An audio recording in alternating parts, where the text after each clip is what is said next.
So I would say that about 90% of my YouTube subscription box is just booktubers. The other 10% is people either playing Animal Crossing or building robots, but I don't want to talk about it. The point is, I love hearing people talk passionately about books. It's the best thing. And the books that people talk about here on YouTube are always so varied. And so I decided to do some research to see which books are most frequently recommended and therefore which books I should read. And very luckily for me, at the end of the year, pretty much every booktuber ever makes a video about their favourite books that they read in that year, myself included. I'm quite new to the booktube scene. I joined about a year ago because I think I used to be considered more of a study tuber. Honestly, if you can stick a tube at the end of it, I'm there.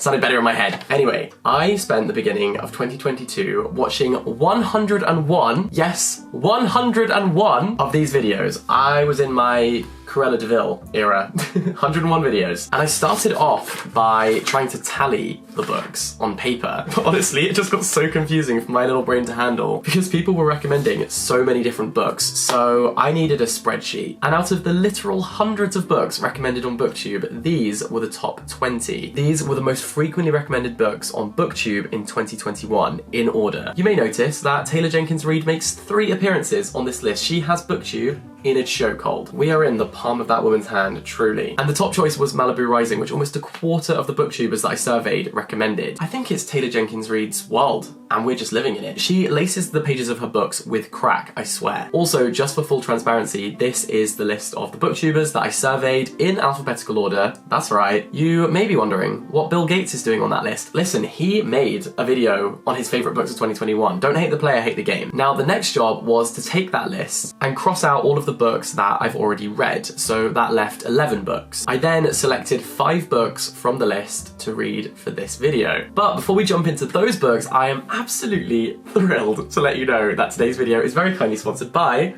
Book of the Month. This is now officially the ultimate booktube video because Book of the Month is the backbone that keeps this community going. And so I got in contact and I was like, Book of the Month, please work with me on this video.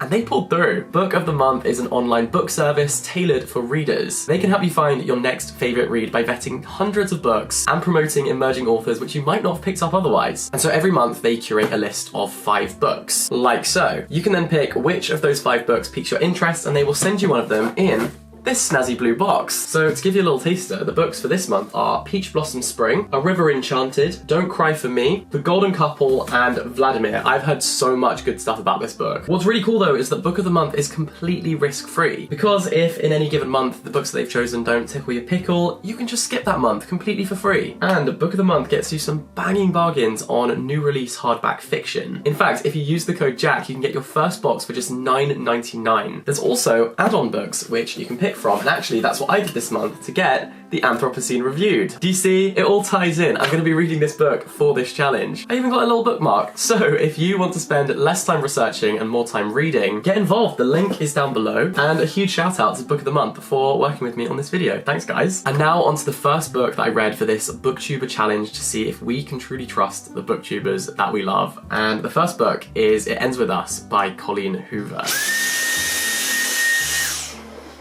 Guys, look, it's a Colleen Hoover. I just finished this book and it is powerful stuff. What I want to start by saying is that Colleen Hoover is a fantastic storyteller. She's really, really gifted because it is such a gift to be able to write such a page turner, such an engaging story with so much momentum. And I think that's because of 2 things. Firstly, the frequency of twists and turns and big reveals. And secondly, by her use of motifs. So everything is done so deliberately. Everything that is mentioned is there for a reason. For example, a magnet that is mentioned in passing on like page 12 will suddenly have huge relevancy on page 212. So there's lots of moments that I can only describe as oh moments, you know? And I liked that. I thought it was clever. That aside, I did find the writing sometimes like borderline cringeworthy. And my conclusion is that it's down to the overly frequent use of italics. Italics are used quite regularly to emphasize something or to do a little aside to the reader, but I found them a bit annoying. After about the halfway point, I was like, please someone wrestle the italics key out of this woman's fingers. There's also very little subtlety when it comes to how the narrator is feeling. It's quite didactic in that sense, because we're just told things over and over again, and I think anyone with any emotional intelligence could probably pick up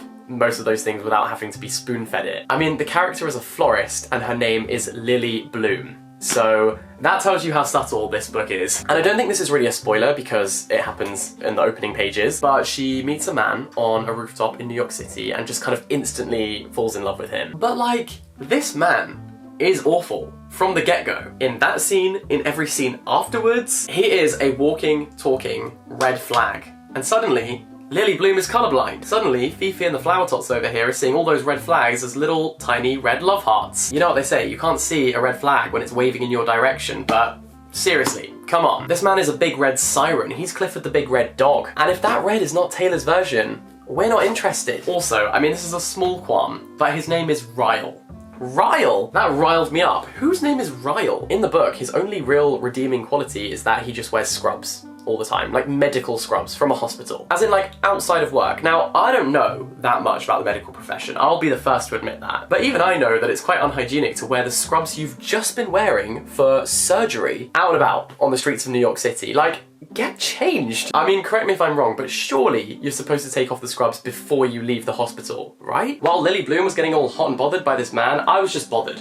I was bothered. Change your clothes, you dirty pig. So anyway, the story evolves to so much more than that, and it's really, really impactful. I don't want to give too much away, but I thought it shed so much light on the psychological impact of gaslighting and abuse, and what it's like to be a victim of those things, and why it's so much more complicated than people being like, just leave, just get yourself out of there. It is so much more nuanced than that for someone who is in that situation. And the blurb sort of sells this as a love triangle story, but I really think it's so much more than that. This was a great introduction to Colleen Hoover. I'll definitely be reading more of her books, but I do still hate Ryle. Anyway, moving on. Okay, on to the second most recommended book of the year on BookTube, and that is People We Meet on Vacation. This is by Emily Henry, and it's also known by the UK title, which is You and Me on Vacation, but honestly, I just prefer this cover, and I am superficial, so that's why I bought this one. However, now that I've actually read it, I would say You and Me on Vacation is a much better title for this book. This is not really about people that they meet on vacation, it's very much about each other. Because we have these two characters, Poppy and Alex, classic romance book names by the way, and they used to go on a holiday together every single year. But then there was an incident a couple of summers ago where they had a massive fallout and completely stopped speaking. They just lost communication with each other after that. We join them when Poppy is scheming to get Alex to go on one more trip with her to a hotel, motel, holiday inn. And so over the course of the book, we learn all about the changing dynamics of their friendship, how it evolved and developed over the years. We hear stories of all of the different summers that they spent together, and then ultimately the summer that shit hit the fan. And it's just a wholesome friends to lovers romance book. I got to the halfway point and I was thinking this is a solid 3-star review from me, but then the final third really brought this up, and Poppy gives this really impassioned monologue that the whole book has sort of been leading up to. It's really the climax of the book, and it is great. And it bumped itself up to a cheeky little 4 stars. Sometimes in romance books, I find it difficult when the characters aren't really fleshed out. A good example of this is The Spanish Love Deception. The characters are so flat and one-dimensional. I've had more chemistry with my Cocoa Pops. In that book, we're just going off raw sex appeal. Like, there's plenty of flesh, but not much fleshing out. The Spanish Love Deception is very go girl, give us nothing. This book is a different story. The characters are believable and multifaceted. They have their own passions and desires and ideas and ambitions and worldviews. And what makes it interesting is that sometimes they don't align and they're not compatible in every single scenario. We have all sorts of dilemmas and miscommunications, misunderstandings, just like real life. And I think that's important because you don't always surround yourself in an echo chamber of other people who just agree with everything you say. Like, it's healthy to have friendships and relationships with people who don't always agree with you and have alternative opinions. And I suppose it's all about how you bounce off each other and complement each other, rather than just because they're a carbon copy of you. And so these characters and their dynamic was really fascinating to read. The whole book has this real sense of yearning, but also nostalgia for summers gone by. There's this real warm summery haze. So I do think this would be a great holiday read. I mean, I read it in British winter, where it's been chucking it down. But you know what? Sometimes we need a bit of escapism, and this was that for me. But overall, a great little romance. So that was People We Meet on Vacation / You and Me on Vacation. And now, you and me, we're on to the next book. Let's go.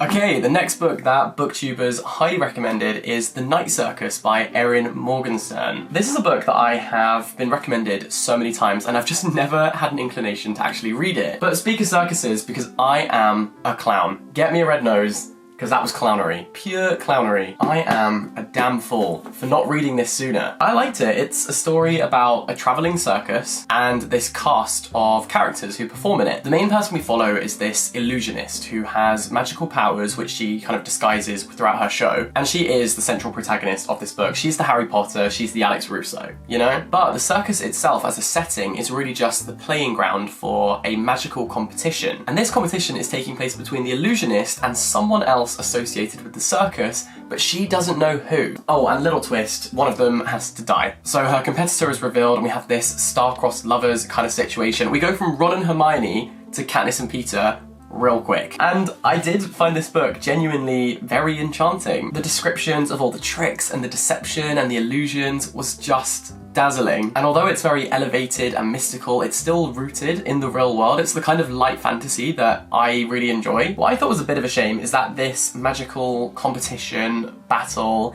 is more like a showcase. It's more like a gallery of what they can do. They never compete one-on-one. Instead, it burns away slowly over a number of years. And so they're each making elements of the circus, like new tents in the circus, using their magic in innovative and creative ways. But I was kind of like, where's Avada Kedavra when you need it? Where's the Tri-Wizard tournament? This was no Russo family wizard competition. It's all built on tension rather than action. But I did enjoy it nonetheless. I thought the descriptions were just sublime. And so far, I've given all of the books in this video 4 stars, but I'm kind of dreading the next one because it's so out of my comfort zone. I don't think it's going to be up my street at all. I don't think it's even going to be in the same postcode. But that book was recommended so heavily by such a range of creators, and that book is Project Hail Mary by Andy Weir. Okay, I have never been more wrong about anything in my life, except maybe in my GCSE physics exam answer booklet, because there was a lot wrong in there. But Project Hail Mary was so freaking good. And actually the biggest surprise of this whole video, because this is the first 5-star review that I'm going to be giving, it's sci-fi, which is something that I never normally gravitate towards. But then again, this book mostly takes place in zero gravity, so go figure. Basically, we meet the central protagonist when he wakes up on a spaceship with no memory of why he's there. Over time, his memory starts to slowly come back to him, and he realizes that he is on this spaceship on a mission to save Earth with his crew. Slight technical difficulty, the crew is all dead. So it's really just him. He's having his Zayn Malik moment, he's gone solo. And so he becomes the unlikely hero who has got to save the world, pretty much. And honestly, this character is just brilliant. This is a really funny book. The humor is dark and bleak, but so witty, and sort of revels in the ridiculousness of what the book is about. For that reason, I would say it's similar in tone to The Hitchhiker's Guide to the Galaxy. And also, if you liked Don't Look Up on Netflix, you will enjoy this book as well, I think. I just found the narrative style really captivating, and he ends up discovering some pretty crazy stuff and making some difficult decisions. And it's a roller coaster of a novel, but a very good one. Most of all, I thought it was an absolute masterclass in world building. It's weird because on paper, this should not be a book that I enjoy because it's so technical and science-based, but I thought it was told in a really accessible and interesting way. It feels plausible, I guess. And I never thought I would enjoy a book like this as much as I did. I was hooked. I could not put it down. I read it in an absolute frenzy. Project Hail Mary, more like Project Hail this author, because this is genius. In fact, even Tim Peake is quoted on the cover because he liked it. What a flex that is for an actual astronaut to enjoy your book about space. That's cool. And now we are going to blast off into the next book. Why did I say that? Okay, so elephant in the room.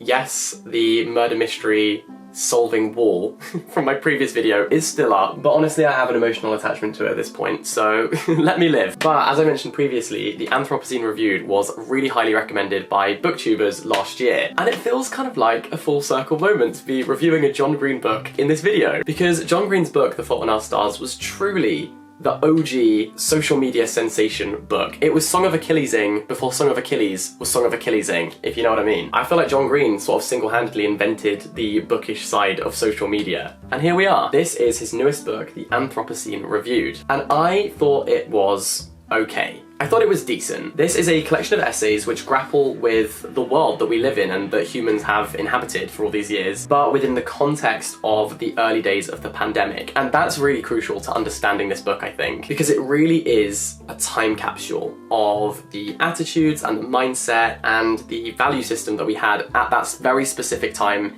in human history. It's weird because obviously we're still very much in the pandemic, but this just has all the naivety and fear of those early days, which, reading 2 years after this was written, I feel a little detached from the person who is learning about self-isolation and social distancing for the very first time. It feels like a historical document that is also very recent. The thing is, I would say, I've read better versions of the same kind of thing. Like Intimations by Zadie Smith is this stunning meditation on those early pandemic days. But that's not to say that the essays in here aren't still interesting, because they are. Each one basically takes an idea from everyday life, from culture, from society, and pulls it apart and dissects it and creates this venue for discussing wider social issues, or like a psychological phenomenon, something like that. I especially enjoyed his essay on sunsets, and also there's one about the origin of teddy bears, which really focuses on word etymology, which I'm a big nerd for. So he talks about how the word bear originally kind of meant that brown thing. It was like something you couldn't say the name of because you were so terrified of it, like Voldemort. Then there's this hunting story of Teddy Roosevelt, president of the US, where he supposedly saved a trapped bear that had been tied to a tree. And when cartoons were made about this event, the kind of sorrowful, scared, helpless bear seemed quite cute. Hence the rise of the teddy bear, which has got to be the best marketing ever, where bears essentially went from terrifying beast to be feared to cute and cuddly toy that children have in their beds. There's some rogue ones in here as well, about the penguins of Madagascar, about the origins of the game Monopoly, about how Mario Kart essentially reverses privileges of the capitalist system, in which the drivers in first place get the worst items, but the drivers at the back in last place get the best items, so it kind of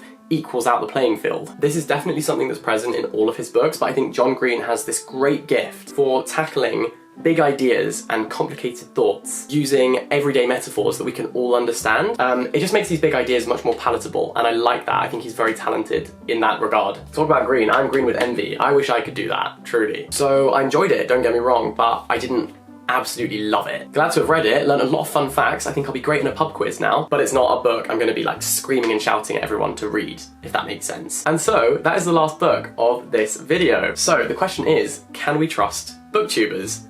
I'm gonna say yes, and not just because I am one.